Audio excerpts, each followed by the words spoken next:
moving on to the next part, I think Tom is with us now, and he is an expert in a lot of cement technology. I would be inviting him for taking the next session, Tom, for do's and don'ts in the progress of 100% calciner and kiln TSR. Over to you, Tom. Okay, so basically, I'm looking to handle the do's and don'ts associated with trying to get to 100% calciner and kiln TSR. Basically, the paper is based on real practical problem-solving experience.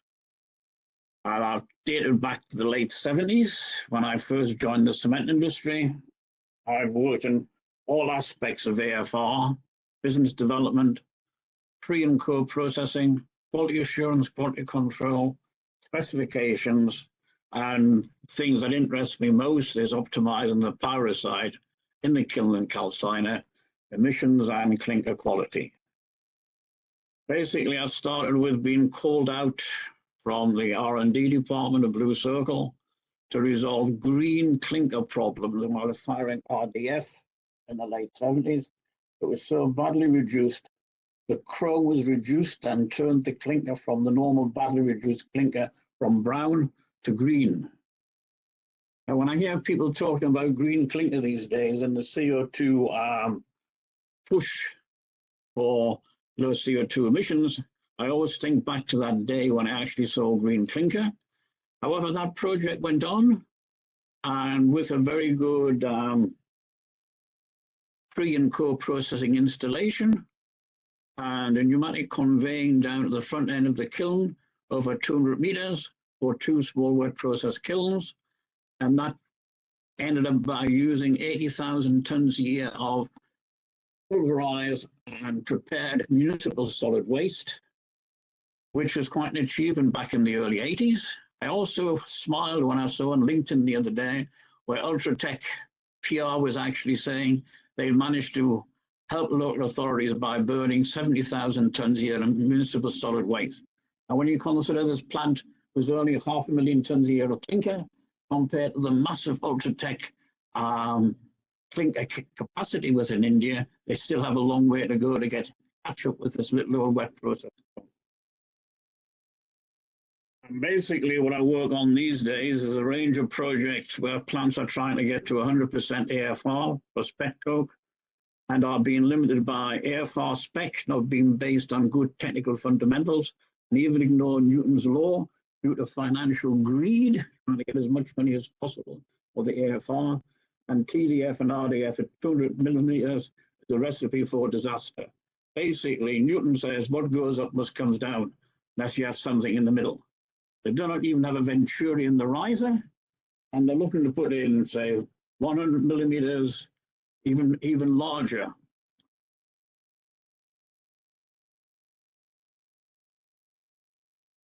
Even larger. Basically, even with 40 meters per second in the riser, TDF and RDF of similar size will come down, drop into the feed shelf, and consequently react with the excess SO3 over alkalis and produce increased SO3 cycles and cause all sorts of problems. For the kiln, if you're trying to inject something up the center of the kiln as an alternative solid fuel, only 2D material will go far enough up the kiln to avoid dropping. Here you see typically 30 meters and 50 meters per second injection velocity of alternative fuels. In the burner will only go 5.2 diameters, only when you're running at 50 meters per second, 10 degrees incline, and you expect the 3-dimensional material to get beyond the burning zone and hence avoid reduced clinker. Basically, what Newton is saying, I use cement who put in 3D material through the front end of the kiln and try to prove me wrong. Trie Smart Flow shows I am right.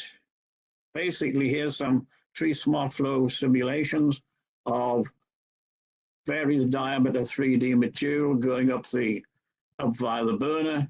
And here you see all except the less than 1 millimeter material drop into the clinker before the end of the burning zone. Consequently, if you have a significant amount of that going in, you're going to have the beginnings of brown clinker, and if you're unlucky, green clinker. Here's a typical Trie Smart Flow analysis of a SCC calciner firing TDF, and basically larger material greater than 25 millimeters without a venturi drop down into the kiln back end, causing all sorts of problems associated with increased SO3 cycles. Why are these mistakes made? It starts with exco. Exco, don't get an idea, let's do AFR. AFR will make more profit. We can pretend to help the environment, but it'll make more profit. And it'll be good for CO2 and the circular economy PR that's floating around at the present moment. They'll then say, well, how do we do it? Well, we'll set the plant a 30% TSR target by 3 years, give them no capex, and maintain existing KPIs. This will make us more profit and be good for the current CO2 and circular economy PR needed. Now, you may think my exco would never do that, but believe you me, I have participated in a company where that was the basic plan of one of the exco members in a particular part of the world. So no, if you just leave it with one guy pushing the AFR application uphill, again, all sorts of blame when he actually fails to reach the KPIs, you will never achieve it. What EXCO need to do is to consider it as a core business, and as such provide adequate capex, relax the KPIs, form a team in the group company plant with the skill sets and experience necessary for success. Top-down support for the plant and AFR team to be one. And so cheaper solutions are not gone for, and the fundamentals of pre-processing, co-processing, and pyro-processing are followed. Plus, the quality of AFR is now determined by the need to get a maximum revenue, which normally falls down to the procurement people, nor the need to get a prime fuel quality, where the plant can, particularly in my early days, be so specific about the quality they would take, they ended up by getting very, very little amount of AFR, almost expecting the AFR to be of poor quality. Teamwork from EXCO down and the kiln operator up are essential ingredients for success. So basically, EXCO do it right, make it a teamwork, bottom and top pulling together, pick the team carefully. It needs a knowledgeable and charismatic leader who can motivate the team, reporting to an EXCO member who has the TSR CO2 targets as their responsibility. Basically, set the goals, identify what has to be done, plan and do it. Essential tools for success: a detailed survey of AFR risings within the plant general large location, and develop a plan for a win-win supply with the generator resources, which is backed by an agreed QA/QC scheme. Now, ARP of Holland and Cementis, who is now based in Dubai, can help plant develop these. A good pre-processing system can deliver the spec needed to the plant. The MH Tyrannosaurus being one of the best. A well-designed co-processing handling system that develops AFR to an optimized location on the plant, where AFS technology do a very good customized design, and Alteros are very good designers and troubleshooters. Trie works with all these companies plus PM Technology on the Calciner and optimization as our preferred partners to help plants achieve 100% TSR. Trie helps plants to be AFR ready or helps them resolve and build up current AFR issues by using detailed process know-how and Trie Smart Flow. When I say Trie Smart Flow, that's our in-house developed CFD. Basically, some guidelines for using AFR effectively in a calciner needs a viable and monitored AFR specification to avoid excessive buildup, no significant loss of output, no increase VOC or CO emissions, which essentially means not only get the combustion right, but don't put any materials with combustible organics or volatile organics in the raw material. Also, for the handling system, the percentage TSR times the short-term thermal input fluctuations has got to be less than 100%. So basically, if you're 50% TSR on the calciner, your short-term thermal input fluctuation has got to be less than 2%, or you're going to have to run at higher oxygen levels, and 1% oxygen drops your output by 5 to 6%, and increases your kcal by 1.8%. The rules for AFR and petcoke: do not consider the calciner as a black box. You need vision inside. Myself, when I look at a calciner these days, I just see straight through the walls and see what's going on inside there, not just thinking what is happening. You have to eliminate or manage via TSR, kiln and calciner stratification. SRS 3D has to be 100% less than 60 millimeters, all 2D less than 100 meters for the calciner. You need a venturi typically for 40 meters per second over 2 meters. You have to be able to control your sulfur volatilization to less than 2, which is VF, which is SO3 in the hot meal divided by SO3 in the clinker. Your hot meal carbon, that very few you actually measure, has got to be less than 0.1% to avoid increasing SO3 cycles. Your hot meal chloride should be less than 2.5%. Normal people say it should be 1 to 1.5%, but I've actually found you can run at 2.5% if your team is motivated. And basically, you want 1% bypass for every 100 milligrams per kilogram of clinker input, greater than 500. And basically, there's lots of talk about needing the 3 T's, temperature, turbulence, etc., but you don't need, and time, but that's not the important ones. You have to have temperature, oxygen, and micro mixing. And these are important to be able to generate in the calciner to ensure good combustion and burnout. Basically, here's a typical CFD prediction of the oxygen concentrations in a typical FLS calciner. You can see the huge stratification zones, and basically combustion takes place in a very narrow region, and basically all of that is a waste of space. Hence, these particular calciners are designed for 8 to 10 seconds to combust AFR due to the fact the size and shape has not been optimized. This one shows you typically of information from a plant where I statement that 2.5% chlorine is perfectly manageable. This plant runs with a significant number of blasters and a shift teamwork and poking and prodding the calciner tower, but also has a long mean time between failures, up to 3,000 hours. So people who say you can't run above 250, 300 or 1.5, they need to get together with the team on the plant to make it work. And you do eventually need a bypass. So you don't need necessarily to run the expense of a full gas bypass. There are simpler systems along, one run by PM Technology, this one run by another producer, where basically you just take up to 3% of the hot meal and dump it into the water-cooled screw, and which runs about the same as a 3% gas bypass. Also, if you want a gas bypass, you can have low-cost gas bypass can be built using the cooler bag filter. Here is a range of impacts of AFR on output. Typically, if for every ton of water, you lose 2 tons of clinker output. For every 1% extra oxygen, you lose 5%, 5.7%, or 1.8% on the kcals.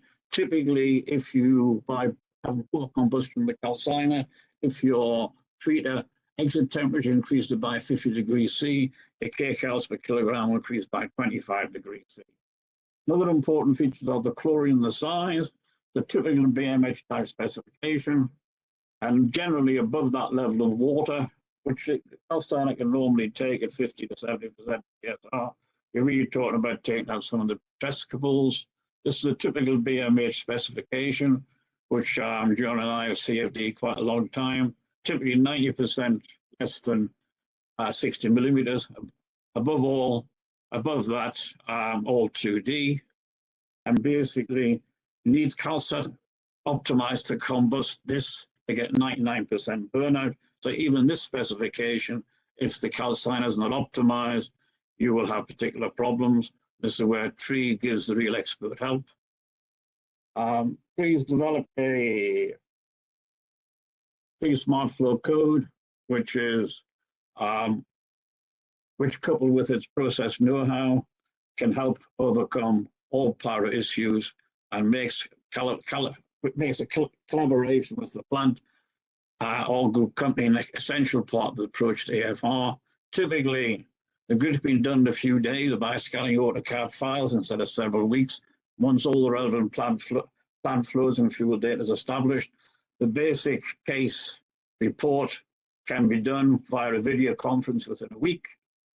Once the grid is built and all the chemical inputs are developed, we can predict fuel burnout, CO, VOCs, and NOx emissions, plus the calciner exit temperature. With this, the problems can be found that limit performance, etc., via a series of scenarios. And with the AFR, main issues are injection, meal, tertiary allocation, too large a size specification, and the flow and oxygen stratification that results from the calciner. You need to know your calciner type and particular problems. Basically, the next slide shows predictions on the O2 stratification of the most well-known types. Here you see FLS and Sonoma. The Sonoma has a way of copying the basic FLS design. I haven't yet found one that is actually as good as the FLS.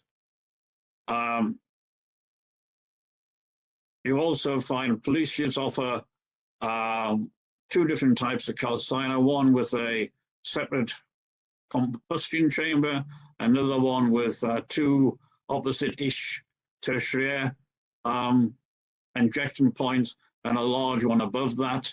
And here you can actually see the stratification of these calciners. This is a KHD one that has huge problems with stratification and poor mixing of the oxygen and the fuels going up here. And then finally, this is one from PM Technology, where we'll work together to optimize the design of what's called the calciner heart. And basically, these ones need 8 seconds for AFR. This one from PM Technology, or PM Trie Development, only needs 4 seconds for even quite coarse AFR. And here you see the typical predictions for the burnout requirements of 35, 50, 100, and 100 millimeter AFR at 900 degrees centigrade, which most calciners operate at.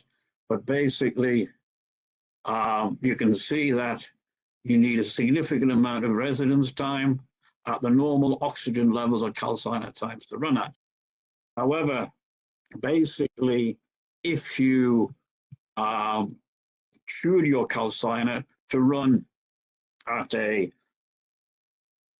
higher temperature in the initial bits and optimize your mixing with Trie Smart Flow, you can get much better performance. And here you can see typically only requiring 2 to 3 seconds for a good burnout at 2 to 3% oxygen with an optimized calciner heart.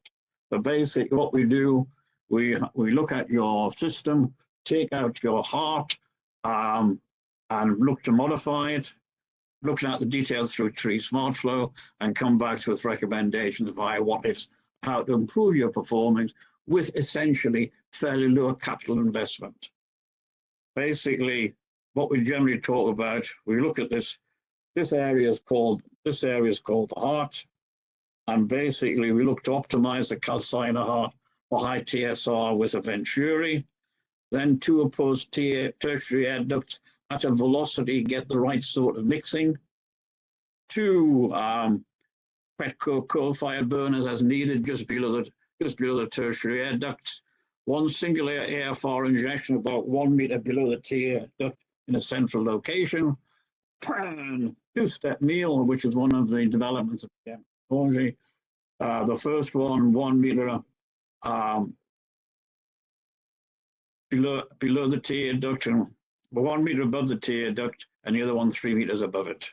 So basically, if the burnout of the alternative fuel is not adequate due to its particular core size, we then work with PM technology and install something which they call the X5, which is a patented and specially designed horizontal mixing that actually retains the larger particles through its specific design as long as required to get a good burnout.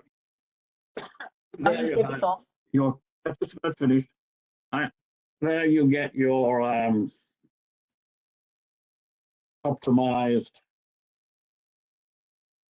calciner operation.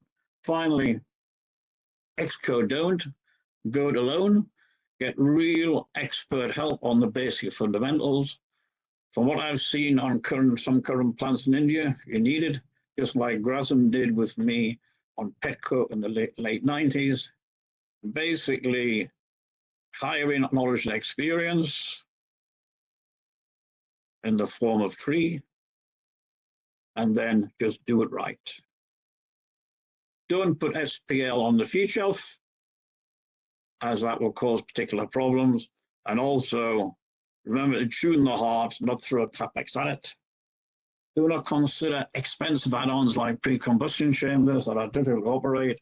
Gives very poor return compared to optimized current calciners, and often drive SO3 cycles due to unburns on the feed shelf. Some of these have even been taken out. And then finally, optimize your plant using Trie Smart Flow and Trie Analytica. And you'll be able to get 100% AFR output, kcals and quality optimized, as well as NOx and SSCR. And that is the end of my presentation. Thank you very much. When you look at the full final presentation, you see 2 final slides associated with Trie, how to contact us, etc. Okay. Thank you. Thank you, Dr. Tom. I think it was a wonderful presentation, and I think the synergies with the what excos do's and excos don'ts. I think you explained in a very good way.